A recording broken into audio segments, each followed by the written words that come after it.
यह व्रत अति शीघ्र और संपूर्ण फलदायी है, किंतु फल ना मिलने पर 3 माह के बाद फिर से यह व्रत शुरू करना चाहिए और जब तक मनोवांछित फल ना मिले तब तक यह व्रत 3-3 महीने पर करते रहना चाहिए, तो कभी भी इसका फल अवश्य मिलता ही है।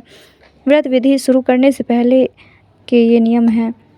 श्री यंत्र सामने रखकर इसे पूर्ण श्रद्धा से प्रणाम करें। इस पुस्तक में श्री यंत्र की छवि दी गई है और हमें मालूम है कि माँ लक्ष्मी को भी श्री यंत्र अति प्रिय हैं। इसके बाद माँ लक्ष्मी के 8 स्वरूपों को उनकी छवि को प्रणाम करते हुए धन लक्ष्मी एवं वैभव लक्ष्मी, श्री गज लक्ष्मी माँ, श्री अधिलक्ष्मी माँ, श्री विजय लक्ष्मी माँ, श्री ऐश्वर्य लक्ष्मी माँ, श्री वीर लक्ष्मी माँ, श्री धन्य लक्ष्मी माँ, श्री संतान लक्ष्मी माँ। इसके बाद लक्ष्मी स्तवन का पाठ करें।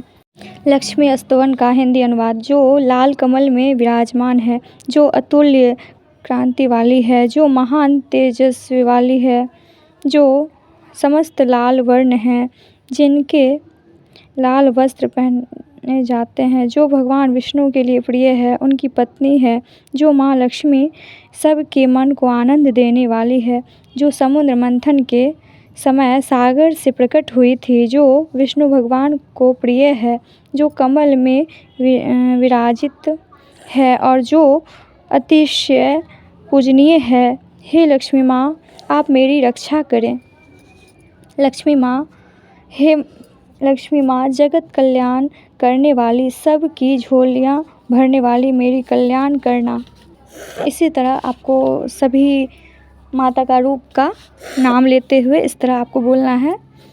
तो एक दूसरा रूप है श्री गज लक्ष्मी माँ, तीसरा है श्री अधिलक्ष्मी माँ, चौथा है श्री विजया लक्ष्मी माँ, श्री ऐश्वर्य लक्ष्मी माँ, श्री वीर लक्ष्मी माँ, श्री धान्य लक्ष्मी माँ, श्री संतान लक्ष्मी माँ। जय माता दी।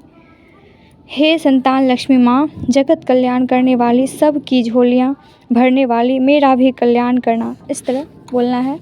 और वैभव लक्ष्मी व्रत के नियम।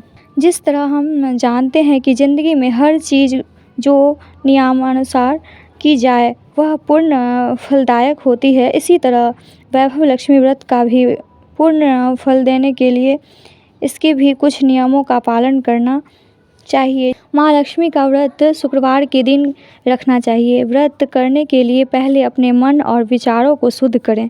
व्रत के शुक्रवार को स्त्री रजस्वला हो या सूतकी हो तो वह शुक्रवार छोड़ देना चाहिए। व्रत करते समय यह स्वार्थ मन में ना रखें कि मुझे धन प्राप्त करना है, बल्कि यह सोचकर व्रत करें कि मुझे माँ लक्ष्मी को प्रसन्न करना है। माँ लक्ष्मी के लिए 21, 31, 51, 101 व्रत करनी अपनी श्रद्धा के अनुसार कर सकते हैं। व्रत संपूर्ण हो जाने पर 7 कन्याओं को अच्छा भोजन लक्ष्मी पूजन करने के पश्चात खिलाएं।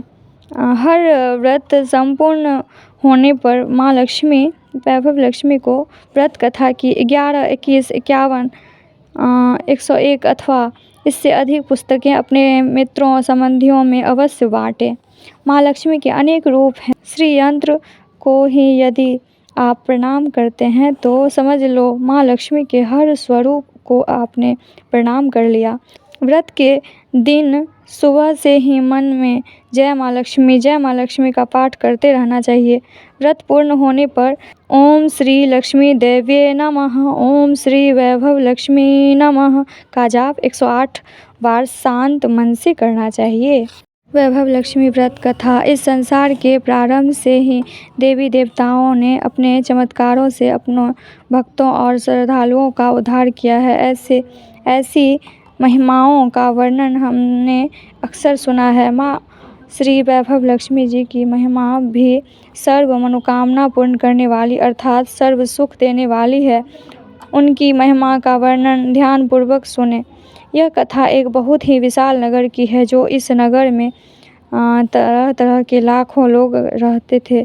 सभी धर्मों के लोग वहाँ रहते थे। सभी के अपने अपने धंधे कारोबार व्यवसाय थे। किसी को भी परवाह थी, क्योंकि किसी के पास इतना समय ही नहीं था।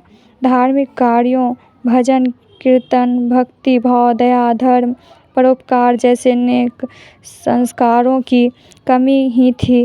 भ्रष्टाचार, लूटमार, चोर डकैती का बोलबाला था। देश के कोने कोने से लोग रोजगार की तलाश में इस नगर में आते थे। कहते हैं कि धर्म और सद्भावना का अंश कभी समाप्त नहीं होता, अर्थात ऐसे बुरे लोगों में कुछ अच्छे लोग भी रहते थे, और इन अच्छे लोगों में विमला और उनके पति की गृहस्थी भी चल रही थी। वैसे देखा जाए तो इंसान की इच्छाओं की कोई सीमा नहीं होती, और उसके पास जितना धन आता जाता है उसकी उसे पाने के लिए लालसा बढ़ती जाती है। शुरू में वह सोचता है कि उसकी 2 समय की रोटी चल जाए, इसके लिए मंदिरों में जाते हैं, तीर्थ करते हैं, अर्थात सब कुछ करते हैं, और जब यह समस्या हल हो जाती है तब शुरू होते हैं दूसरे विचार, जैसे आय बढ़े, अधिक धन हो, अच्छा मकान, पहनने को अच्छे कपड़े, अच्छी गाड़ी वगैरह वगैरह। दूसरे शब्दों में कि उनकी लालसा बढ़ती चली जाती है। किसी ने ठीक ही कहा है कि भूख की तो एक सीमा है जिसे रोटी खाने से पूरा किया जा सकता है, परंतु लालसा की कोई सीमा नहीं। इस लालसा में बंधा इंसान यह भूल जाता है कि यह द्वार उसे मृत्यु की ओर ले जा रहा है, अर्थात मानव जीवन इतना बड़ा है जिस पर वह भविष्य इतना बड़ा बोझ लाद देते हैं। वह अपनी लालसा, काम, क्रोध, अहंकार में अंधे होकर उस प्रभु, उस महाशक्ति को भी भूल जाते हैं जिसने हम सबको जन्म दिया है और यह संसार चलाता है, और यही सब कुछ कलयुग की निशानी है। पाप की परछाइयाँ लंबी और गहरी होनी शुरू हो जाती है, धर्म व्यापार बन जाता है, अधर्मी खूब फलते फूलते हैं। ऐसे ही सब कुछ विमला की गृहस्थी से हुआ। पहले तो उनका एक छोटा सा घर, अर्थात उसी में रसोई, उसी में सोना, खाना पीना इत्यादि होता था। विमला का पति घनश्याम यहाँ किसी आरती के पास नौकर था। दोनों बहुत ईमानदार थे। विमला को तो बहुत ही धार्मिक प्रवृत्ति की और संतोषी थी, और उसका पति भी विवेकी और सुशील तथा, अर्थात उनकी गृहस्थी अपने इलाके में एक मिसाल थी। वह दोनों कभी किसी से उलझते भी नहीं थे, कभी किसी को किसी प्रकार के अपशब्द नहीं कहते थे। श्रद्धालु और सदाचार उसके रोम रोम में बसी थी। विमला नित्य मंदिर जाती थी। इस तरह उनकी गृहस्थी खुशी खुशी चल रही थी, परंतु हम जानते ही हैं कि कर्म की गति न्यारी है। ईश्वर की लीला को कौन जान पाया है। समय और मनुष्य का भाग्य उसको पल में राजा से रंक और रंक से राजा बना देता है। ऐसी सत्य कथाएं हमने अनेक सुनी है। ऐसा ही कुछ विमला के पति घनश्याम से हुआ। वह शीघ्र से शीघ्र अमीर होना चाहता था, और इसी लक्ष्य को लेकर वह गलत रास्ते पर चलने लगा। उसकी दोस्ती कुछ बुरी संगत के लोगों से हो गई। वह जुआ खेलने लगा। देखते ही देखते वह शराब भी पीने लगा। इन सब चीज़ों के लिए धन चाहिए था, परंतु वह कहाँ से आता। करते करते उसने विमला के जेवर और घर का लगभग सारा सामान बेच दिया। करोड़पति के ख्वाब देखने वाला घनश्याम कंगाल हो गया, और उसके करोड़पति बनने के सपने तो अस्त व्यस्त हुए, और साथ साथ उसकी घर गृहस्थी भी बिखर गई। अति दरिद्रता से ग्रस्त होकर वह विमला से मारपीट भी करने लगा। अब तक विमला के परिवार का संकट और परेशानियों के बादल पूरी तरह छा चुके थे। वह अपने पति का व्यवहार देखकर और अपने घर के हालात देखकर बहुत दुखी थी और अंदर ही अंदर टूट गई थी। हर समय उदास रहने लगी। वह अपना दुख किसी को जानकर बताती, लेकिन पिछले समय में वह जब कभी भी परेशान होती तो देवी माँ लक्ष्मी जी की आराधना करती। उनके घर में एक छोटा सा मंदिर था जहाँ माँ लक्ष्मी की मूर्ति रखी हुई थी। विमला बहुत ही सुशील और संस्कारी स्त्री थी।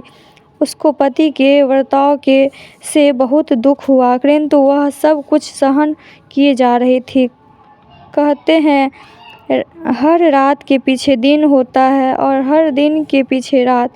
इसी तरह हर सुख के पीछे दुख होता है और हर दुख के पीछे सुख। इसी बात को आधार मानकर और इस पर विश्वास रखकर विमला श्रद्धा के साथ प्रभु भक्ति में लीन रहने लगी।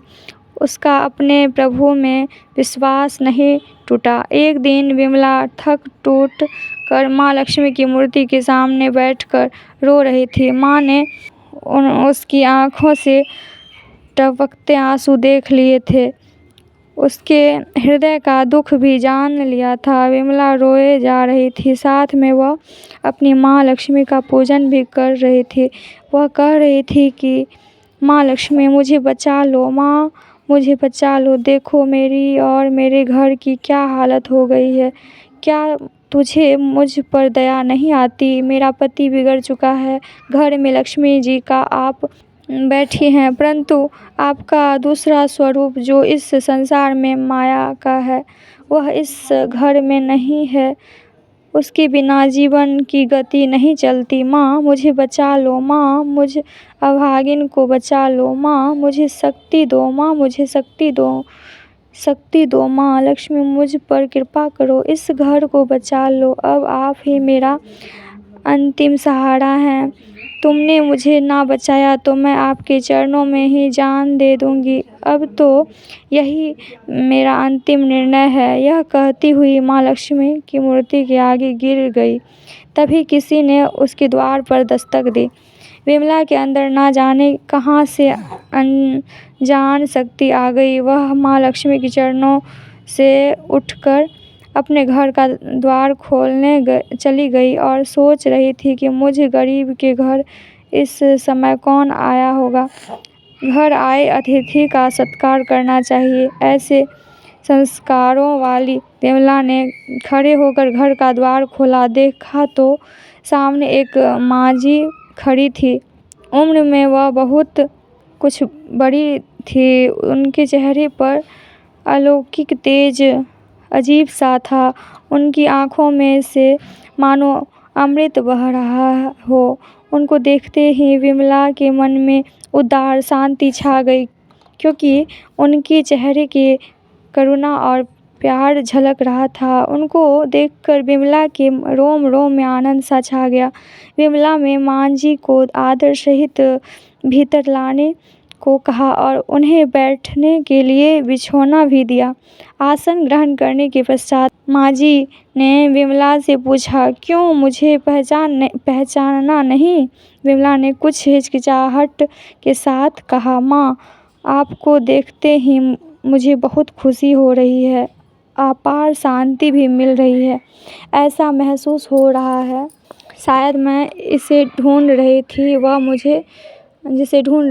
वह मुझे मिल गई है, पर मैं आपको पहचान नहीं सकती।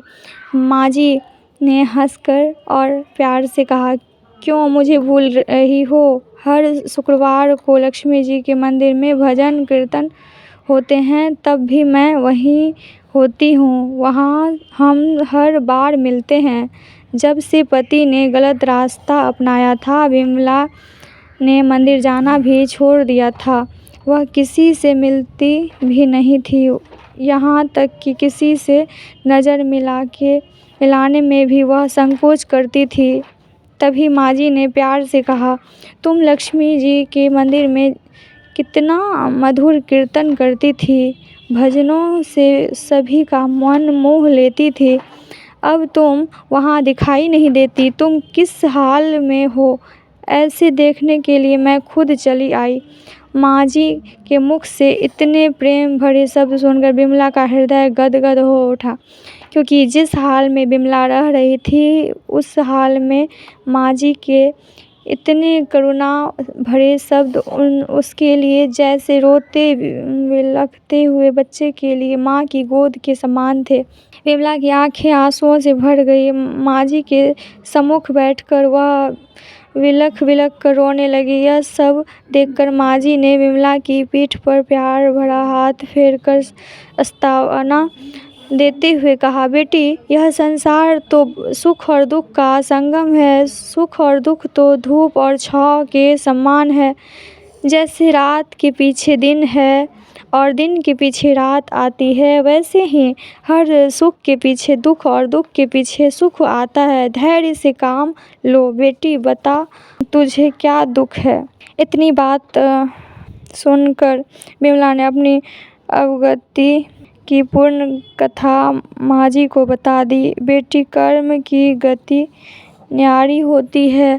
हर इंसान को अपने कर्मों का फल मिलता है, इसलिए तुम अधिक दुखी मत हो। अब तुम अपने बुरे कर्मों का फल भुगत चुकी हो। अब तुम्हारे अच्छे दिन आने वाले हैं। तुम तो माँ लक्ष्मी की भक्तिनी हो। माँ लक्ष्मी जी तो प्रेम और करुणा के अवतार हैं। यदि तुम अपने मन की शांति अथवा ग्रह गृहस्थी जलाने के लिए लक्ष्मी जी को प्राप्त करना चाहती हो तो वैभव लक्ष्मी जी का व्रत करो। इस व्रत के करने से तुम्हारी हर मनोकामना पूर्ण हो जाएगी और तुम्हारे हर संकट दूर हो जाएंगे। वैभव लक्ष्मी का व्रत सुनकर विमला के चेहरे पर चमक आ गई। उसने बड़ी उत्सुकता से पूछा, यह व्रत कैसे किया जाता है, यह मुझे समझाइए। मैं यह व्रत अवश्य करूँगी। माँ जी ने बताया, बेटी, यह व्रत बहुत सरल है। अगर इसे पूरे शास्त्रीय तरीके और पूर्ण विधि विधान से किया जाए तो माँ लक्ष्मी की अपार कृपा से घर में हर सुख संपत्ति और यश प्राप्त होता है। ऐसा कहकर माँ जी वैभव लक्ष्मी व्रत की विधि कहने लगी। बेटी, यह व्रत वैसे तो सीधा साधा है, किंतु कई लोग इसे गलत तरीके से करते हैं, अतः उसका पूर्ण फल नहीं पाते हैं। कुछ लोगों का मानना है कि सोने की हल्दी और कुमकुम से पूजा करो, बस व्रत हो गया। पर ऐसा कुछ नहीं है। किसी भी व्रत का पूर्ण फल पाने के लिए उसे पूर्ण विधि विधान और शास्त्रीय ढंग से ही करना चाहिए। व्रत पूरे होने के बाद उसका उद्यापन भी शास्त्रीय विधि मुताबिक ही करना चाहिए, तभी यह वैभव लक्ष्मी व्रत पूर्ण फल देता है। इस व्रत को शुक्रवार के दिन करना चाहिए। सुबह सबसे पहला स्नान करके स्वच्छ कपड़े पहनने चाहिए और सारा दिन माँ लक्ष्मी, जय माँ लक्ष्मी का जाप करते रहना चाहिए। किसी की बुराई, निंदा, चुगली आदि का परहेज रखना चाहिए। शाम को पूर्व दिशा में मुंह करके आसन पर बैठ जाओ।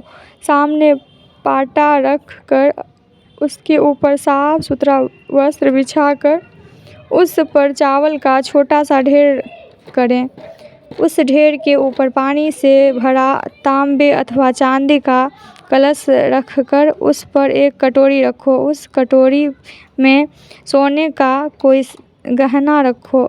अगर घर में सोना ना हो तो कोई चांदी का गहना रखो, और अगर चांदी भी ना हो तो रोकड़ का रुपया ही रखना चाहिए। तब घी का दीपक जलाकर धूप बत्ती भी सुलगा कर रखो। सिक्के की हल्दी, कुमकुम व गुलाब के फूलों से पूजन करें। एक पात्र में मिष्ठान या गुड़ रखें। माँ लक्ष्मी के कई स्वरूप हैं और लक्ष्मी माँ को श्री यंत्र अति प्रिय हैं, अतः वैभव लक्ष्मी में पूजन विधि करते समय सर्वप्रथम सच्चे दिल से श्री यंत्र और लक्ष्मी जी के विधि स्वरूपों के दर्शन करो। इसके बाद लक्ष्मी स्तवन की स्तुति करें और लक्ष्मी चालीसा का पाठ करें। तत्पश्चात घी, आटे और चीनी को भूनकर बनाया गया प्रसाद, जिसमें केले के टुकड़े भी हो और माँ लक्ष्मी की आरती करके उस प्रसाद को श्रद्धापूर्वक लोगों में बांट दें तथा प्रसाद बांटते समय भी जय माँ लक्ष्मी बोलते रहना चाहिए। इस व्रत को इस विधि अनुसार निरंतर 11, 21 या 51 शुक्रवार करना चाहिए। अगर आप में शक्ति हो तो सारा दिन उपवास करना चाहिए। सूर्यास्त होने के पश्चात माँ की उपासना करके जब प्रसाद बांट लें तो आप भी भोजन ग्रहण कर सकते हैं।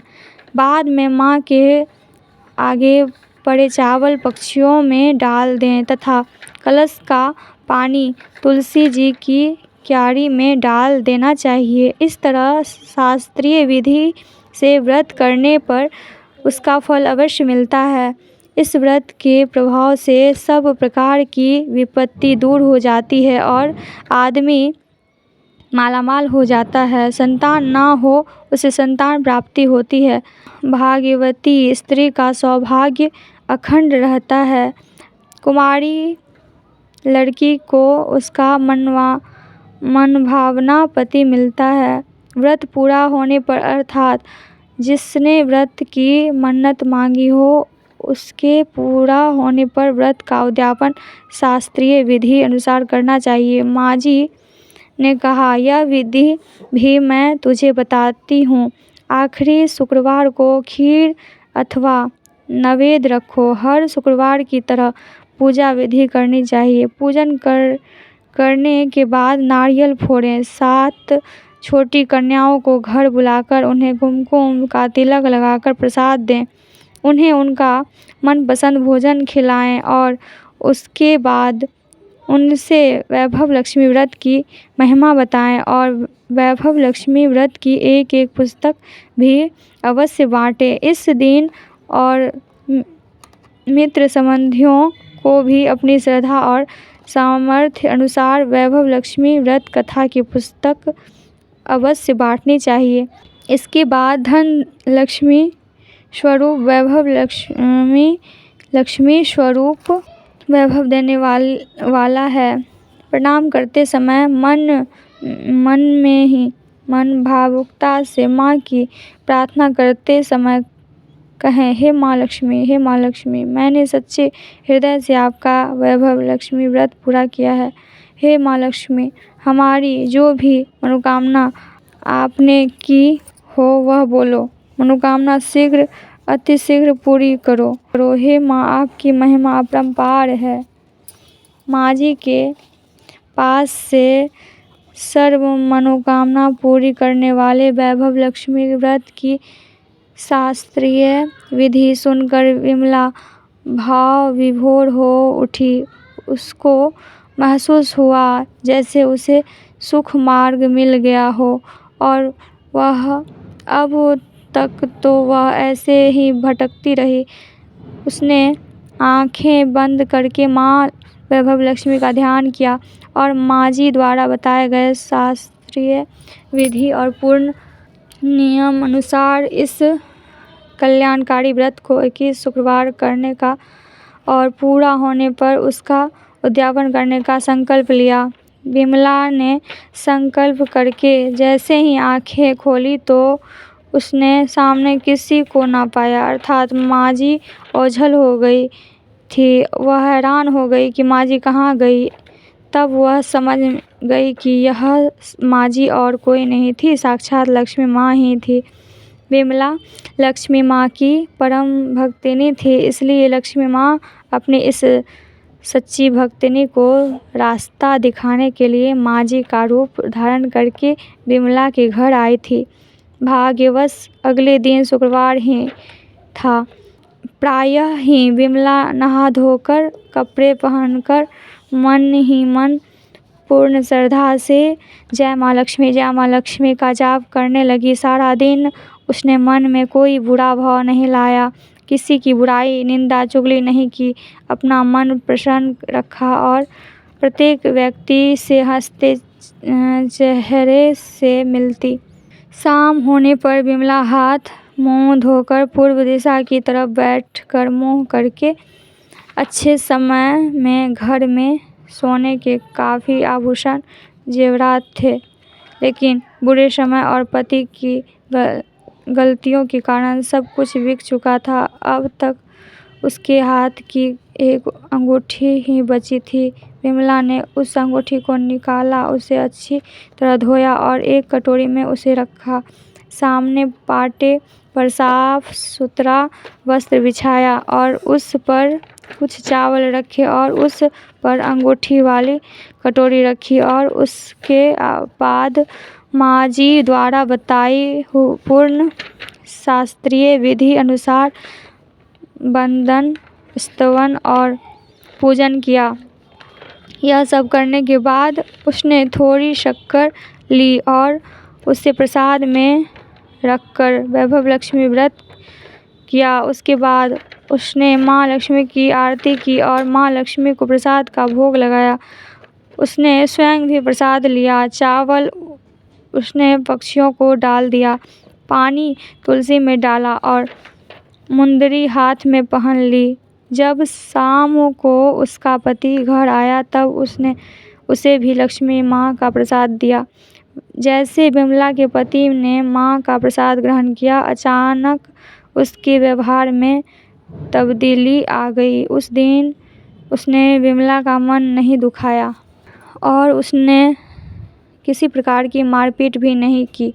उसके विचारों और बुद्धि में भी परिवर्तन आने लगा। धीरे धीरे उसे अपने बुरे कर्मों का भी पश्चाताप होने लगा। धीरे धीरे वह अपनी बुराइयों से घृणा करने लगा। विमला के मन में वैभव लक्ष्मी व्रत के लिए श्रद्धा और भी बढ़ गई। विमला ने पूर्ण श्रद्धा और भक्ति भाव से मन्नत किए हुए 21 शुक्रवार तक वैभव लक्ष्मी व्रत किया। अंतिम शुक्रवार को उसने माँ जी द्वारा बताए उद्यापन विधि अनुसार 7 कन्याओं को घर बुलाया, उनके चरण धोए, उन्हें प्रसाद दिया और सभी को वैभव लक्ष्मी व्रत कथा की एक पुस्तक भी उपहार में दी। फिर माँ के धन लक्ष्मी स्वरूप की छवि को मन में बसाकर प्रार्थना करने लगी। हे माँ धन लक्ष्मी, मैंने आपका व्रत करने की मन्नत मांगी थी। आज आपकी अपार कृपा से मैंने यह व्रत पूर्ण किया है। हे माँ, मेरी हर विपत्ति दूर करो, हम सब का अपनी कृपा से पूर्ण कल्याण करो। जो भी प्राणी आपका वैभवशाली व्रत करके उसकी मनोकामना पूरी करो। जिससे संतान ना हो उसे संतान दो। सौभाग्यवती स्त्री का सौभाग्य अखंड रखो। कुंवारी लड़की को मन भावना पति देना, सबको सुखी रखना। हे माँ, आपकी महिमा अपरंपार है। ऐसा कहते हुए उसने लक्ष्मी जी के धन लक्ष्मी स्वरूप को प्रणाम किया। इस प्रकार विमला ने शास्त्रीय विधि से वैभव लक्ष्मी व्रत उद्यापन सहित किया और अपनी मनोकामना पाई। उसका पति अब तक पूरी तरह सुधर चुका था। उसने शराब, जुआ आदि सभी आदतें छोड़ दी थी। वह विमला को पूर्ण स्नेह देने लगा था। वह फिर से मेहनत करने लगा और धीरे धीरे उसके अच्छे दिन फिर आ गए। घर का जो सामान बुरे दिनों में उसकी बुराइयों के कारण बिक गया था वह फिर आ गया और जो गहने जेवरात उसने गिरवी रखे थे वह भी उन्होंने छुड़वा लिया। व्यवसाय भी उन्हें मुनाफा अधिक होने लगा। घर में पूर्ण सुख शांति और धन की बाढ़ सी लग गई थी।